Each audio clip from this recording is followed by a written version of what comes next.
शुरुआत में ही हम एक लड़की को उसके क्लासरूम में देखते हैं जिसका नाम रस्टी है। वो अपनी क्लासमेट केट को देख रहा होता है जो बेंच पर सो रही होती है। उसकी नाक से खून बह रहा होता है। रस्टी केट से इसके बारे में पूछता है पर केट उसे कुछ नहीं बताती। क्लास के बाद रस्टी केट को किसी लड़की को किस करते हुए देखता है। उसे ये अच्छा नहीं लगता क्योंकि वो केट को पसंद करता था। फिर अगले सीन में हम रस्टी की सिस्टर सैम को देखते हैं। सैम एक बिंदास लड़की है। वो लव और शादी में विश्वास नहीं करती।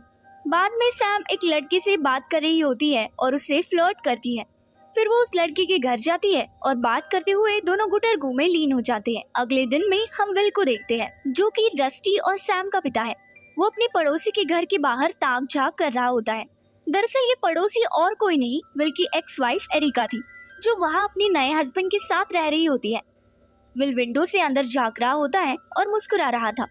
विलियम एक नॉवल राइटर है जो खुद को और अपनी वाइफ को एक नॉवल के कैरेक्टर की तरह सोच रहा था। उसकी और उसकी वाइफ की लाइफ में भी यही सब होता था, पर अब उसकी जगह उसकी वाइफ की लाइफ में उसका नया पति है। तभी एरिका का डॉगी विल पर भौंकने लगता है। एरिका का पति विल को देख लेता है। अगले सीन में हम देखते हैं कि रस्टी और विलियम किचन में खाना बना रहे होते हैं।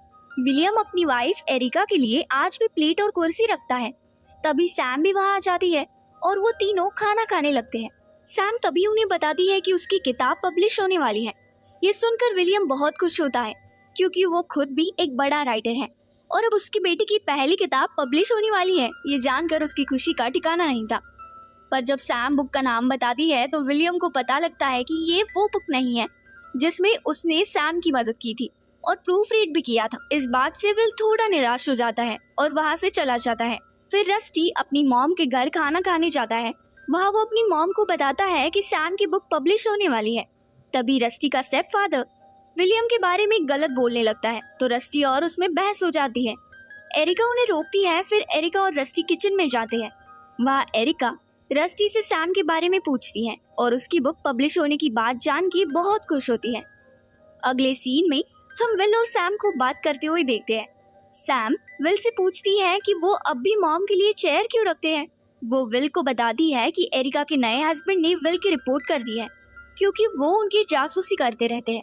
अब उन्हें एरिका का पीछा छोड़ देना चाहिए। मूवी के अगले सीन में हम रस्टी और सैम को नशा करते हुए देखते हैं। सैम रस्टी से पूछती है कि क्या उसकी लाइफ में कोई लड़की है तो रस्टी उसे केट के बारे में बताता है। फिर सैम उसे प्यार के बारे में अपनी एडवाइस देती है। अगले सीन में हम देखते हैं कि रस्टी अपनी क्लास में अपनी लिखी हुई कविता सुनाता है जिसमें वो एक एंजल के बारे में बताता है। क्लास के बाद केट रस्टी की कविता की तारीफ करती है पर तभी केट का बॉयफ्रेंड उसे बुला लेता है। अगले सीन में विल को दिखाते हैं जो एक किताब पढ़ रहा था। तभी वह त्रेशा आ जाती है जो विल की दोस्त थी। वो विल को अपने घर बुलाती है। विल उसके घर जाता है और वो लोग इंटीमेट होते हैं। त्रेशा विल को फिर से थर्सडे को मिलने को कहती है और चली जाती है। नेक्स्ट सीन में विल रस्टी की जर्नल देख रहा होता है। तभी वहाँ रस्टी आ जाता है और विलियम पर गुस्सा होने लगता है क्योंकि विल ने बिना पूछे उसकी नोटबुक पढ़ी थी। मूवी में आगे हम देखते हैं कि रस्टी और उसका फ्रेंड किसी पार्टी में जाते हैं। वहाँ केट भी होती है। वो वहाँ ड्रग्स ले रही होती है। केट और उसके बॉयफ्रेंड का झगड़ा हो जाता है और उसका बॉयफ्रेंड केट को धक्का देता है जिससे केट गिर जाती है और उसे चोट लगती है। ये देखकर रस्टी को गुस्सा आ जाता है। वो केट के बॉयफ्रेंड को पीट देता है और केट को वहाँ से अपनी साथ ले आता है। केट रस्टी को बताती है कि वो अपने घर नहीं जा सकती क्योंकि वो नशे में है और उसे चोट भी लगी है। इसलिए रस्टी केट को अपने घर ले आता है। वहीं दूसरी तरफ विल को एरिका का फोन आता है और वो विल से मिलने घर आती है। एरिका विल से कहती है कि सैम उसका फोन नहीं उठा रही है। उसकी बेटी उसकी माँ से बात तक नहीं कर रही। एरिका विल से लाइफ में आगे बढ़ने के लिए कह के चली जाती है। सैम एक बार में होती है। वहाँ उसे उसका क्लासमेट लू मिलता है जो सैम को बहुत पसंद करता है, पर सैम ने कभी लू को नोटिस नहीं किया था। पर लू सैम के बारे में सब कुछ जानता है। वहीं दूसरी तरफ रस्टी केट के पैर पर दवाई लगा रहा होता है। तभी विल भी वहाँ आ जाता है और पूछता है कि केट को क्या हुआ है। रस्टी उसे सब बता देता है तो विल केट को बताता है कि रस्टी हमेशा उसके बारे में बात करता रहता है। फिर वो वहाँ से चले जाते हैं। रस्टी और केट रात को बात कर रहे होते हैं तो बातों बातों में केट पूछती है कि जो कविता रस्टी ने क्लास में सुनाई थी उसमें जिस एंजल का जिक्र था क्या वो केट है।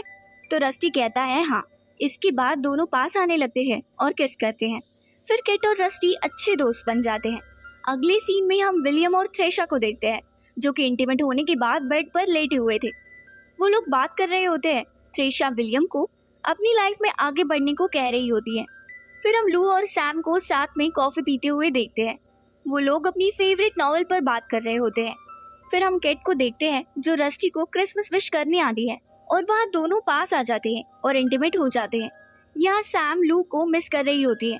काफी दिनों से लू कॉलेज में भी नहीं दिख रहा था। फिर एक दिन सैम लू के घर पहुंच जाती है। वहाँ वो लू को उसकी माँ की देखभाल करते हुए देखती है। लू की मॉम बहुत बीमार थी। लू की मॉम सैम को देख लेती है। फिर अगले सीन में हम विलियम और एरिका को देखते हैं। विलियम और एरिका काफी देर तक बात करते हैं। एरिका विलियम को समझाती है कि उसे एरिका के पीछे समय बर्बाद नहीं करना चाहिए और अपनी राइटिंग पर ध्यान देना चाहिए। फिर एरिका उसे क्रिसमस विश करके वहाँ से चली जाती है। फिर सैम और लू उसके घर पर मिलते हैं। वो लोग काफी पी रहे होते हैं। वहाँ सैम को पता चलता है कि लू की माँ को ब्रेन ट्यूमर है। फिर सैम अपनी लिखी हुई किताब लू को देती है और लू भी कहता है कि वो उसकी किताब जरूर पढ़ेगा। फिर लू और सैम डेट पर जाते हैं।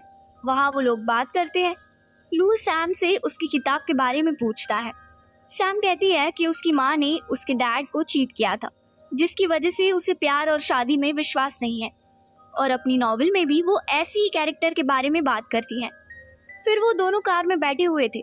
बाहर बारिश हो रही थी और फिर वो लोग किस करते हैं।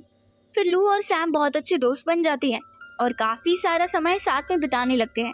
फिर अगले सीन में हम देखते हैं कि विलियम एक लेडी के साथ डेट पर जाता है और साथ में अच्छा वक्त बिताता है। फिर वापस लौटते समय विलियम विंडो से एरिका को देखता है और अपनी रिंग निकाल कर विंडो पर रख देता है। फिर वो देखता है कि एरिका उसकी लिखी किताब पढ़ रही होती है। फिर रिंग वापस उठा लेता है और घर आ जाता है। अगले सीन में हम देखते हैं कि रस्टी केट को अपनी माँ के घर लेकर आता है। वहाँ वो लोग बहुत एंजॉय करते हैं। फिर अगले सीन में सैम की बुक पब्लिश होने की खुशी में पार्टी चल रही होती है। विल सबको सैम और रस्टी से मिलवाता है। वहाँ एरिका भी होती है।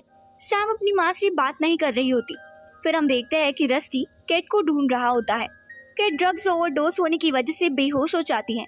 वो लोग उसे बेहोशी के हालात में घर लेकर आते हैं। फिर अगले सीन में हम देखते हैं कि रस्टी और उसका दोस्त सुपरमार्केट में जाते हैं। वहाँ केट का एक्स बॉयफ्रेंड उन्हें देख लेता है और रस्टी को बहुत पीटता है। फिर अगले सीन में केट रस्टी को मैसेज करके बताती है कि वो रिहैब जा रही है। ये जानने के बाद रस्टी बहुत परेशान और डिस्टर्ब रहने लगता है। विल रस्टी को समझाता है कि उसे अपने काम पर ध्यान देना चाहिए। फिर हम विल और सैम को बीच पर घूमते हुए देखते हैं। विल सैम को बताता है कि पहले वो उसकी मॉम को छोड़ के चला गया था, पर वो कुछ दिनों में वापस आ गया था। फिर उसकी मॉम उसे छोड़ के चली गई। ये जानकर सैम को बुरा लगता है। फिर एक दिन सैम को लू का कॉल आता है। वो सैम को बताता है कि उसकी माँ की डेथ हो गई है। ऐसे में सैम लू का बहुत साथ देती है और उसका बहुत ख्याल भी रखती है। एक दिन सैम एरिका के घर जाती है। सैम को देखकर वो बहुत खुश हो जाती है और उसे गले से लगा लेती है। फिर एक दिन जब रस्टी अपना काम कर रही होती है तो उसे कॉल आता है कि उसकी बुक पब्लिश होने वाली है। फिर थैंक्सगिविंग के दिन सब लोग डाइनिंग टेबल पर बैठे हुए खाना खा रहे होते हैं। तभी वहाँ एरिका आ जाती है और वो विलियम से माफी मांगती है और उनकी लाइफ में वापस आना चाहती है। फिर सब लोग साथ बैठकर खाना खाते हैं और मूवी यही खत्म हो जाती है।